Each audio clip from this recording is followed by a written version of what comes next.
Car settlement. Car settlement ಬಗ್ಗೆ ಮಾತಾಡ್ತಾವ್ರಾ?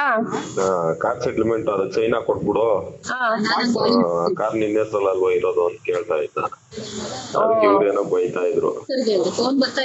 ಇಷ್ಟೆಲ್ಲ ಆದ್ಮೇಲೆ ಅಮ್ಮ ಕಾಯ್ಕೊಂಡು ಫೋನ್ ಮಾಡಿದ್ಯಾ, ಕಾರ್ ಸೆಟ್ಲ್ಮೆಂಟ್ ಮಾಡಿದ್ಯಲ್ಲ, ಯಾಕೆ ಅದ್ರಲ್ಲಿ ಬೇರೆ ದುಡ್ಡು ಬರುತ್ತೆ, ಅದನ್ನ ಎತ್ಕೊಂಡು ಏನ್ ಮಾಡೋಣ ಅಂತ ಇವ್ರೇನೋ ಬೈತಾ ಇದ್ರು. ಓಕೆ, ಏನ್ ಹಂಗಾದ್ರೆ ಅವನಿಗೆ ಕಾರ್ ಬೇಕು, ಲೀಲಾ ಅವ್ರು ಬೇಡ. ಇವಾಗ ಲೀಲಾ ಅವ್ರನ್ನ ಏನು ಕರಿತಿಲ್ಲ ಬಾ ಅಂತ? ಅವ್ರು ಏನಿಲ್ಲ, ಮಾಮೂಲಿ ಮಗು ಜೊತೆ ಮಾತಾಡಿದ್ರು, ಅವ್ರ ಮಗ ಚೆನ್ನಾಗ್ ಮಾತಾಡ್ಕೊಂಡಿದ್ದ. ಅದಾದ್ಮೇಲೆ ಅವನು ಇಸ್ಕೊಂಡು ಒಂದ್ ಕಾರ್ ಇಕ್ಕಿದ್ರಲ್ಲ, ಕಾರ್ದು ಸೆಟ್ಲ್ಮೆಂಟ್ ಮಾಡ್ಕೊಟ್ಬಿಟ್ಟು ನೀನೇನೋ ಹೋಗಮ್ಮ ಅಂತ ಇದ್ದಾನೆ. ಏನ್ ಹೇಳಿದಾನು, ಕಾರ್ ಸೆಟ್ಲ್ಮೆಂಟ್ ಮಾಡ್ಕೊಡು, ಪ್ರಾಬ್ಲಮ್ ಆಗುತ್ತೆ, ಅದ್ ನಿನ್ನೆ ಹೆಸರಲ್ಲೂ ಇರೋದು ಅಂತ ಏನೋ ಹೇಳ್ತಾ ಇದ್ದ.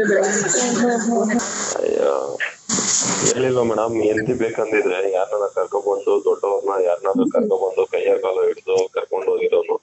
ಈ ತರ ಸುಮ್ನೆ ಸಿಕ್ದವ್ರ ಹೆಸರುಗಳೆಲ್ಲ ಹೇಳ್ತಾರ. ನಾನ್ ನಿಮ್ಗೆ ಒಂದ್ ನಂಬರ್ ಕೊಡ್ತೀನಿ, ಆ ನಂಬರ್ ಫೋನ್ ಮಾಡಿ. ಮಂಜು ಅವ್ರ ಫ್ರೆಂಡೇ, ಅವ್ರ ಕ್ಲೋಸ್ ಫ್ರೆಂಡೇ, ಒಂದು 4-5 ವರ್ಷ ಫ್ರೆಂಡ್ ಅವರು. ಒಂದು 7-8 ವರ್ಷ ಏನೋ ಫ್ರೆಂಡ್. ನಾನ್ ಮೊನ್ನೆ ನ್ಯೂಸ್ ಅಲ್ಲಿ ಮಾತಾಡಿರೋದು ನೋಡ್ಬಿಟ್ಟು ನನಗ್ ಫೋನ್ ಮಾಡಿದ್ರು.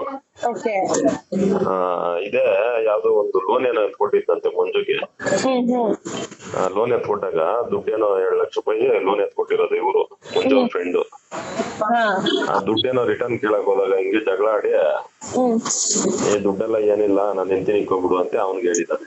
ಅವ್ನ್ ಫೋನ್ ಮಾಡಿ ನನ್ಗೆ ಹೇಳ್ತಾ ಇದ್ದ, ಅಣ್ಣ ನ್ಯೂಸ್ ಹೋದ್ರೆ ನನ್ಗೆ ಫೋನ್ ಮಾಡ್ಕೊಡೋಣ, ನಾನೇ ಹೇಳ್ತೀನಿ, ನನ್ಗೂ ಈ ತರ ಹೇಳಿದಾನೆ, ಈಗ ಸಿಕ್ದವ್ರಿಗೆಲ್ಲ ಕಟ್ತಾ ಇರ್ತಾನೆ ಅಂತೆ. ಅಯ್ಯೋ, ಅವ್ರಿಗೂ ಅಲ್ಲಿ ನ್ಯೂಸ್ ಚಾನಲ್ ಅವ್ರ ಹತ್ರ ಅವ್ರ ನಂಬರ್ ಕೊಟ್ಟಿದೆ, ಯಾರು ಫೋನ್ ಮಾಡಿಲ್ಲ ಮೇಡಮ್.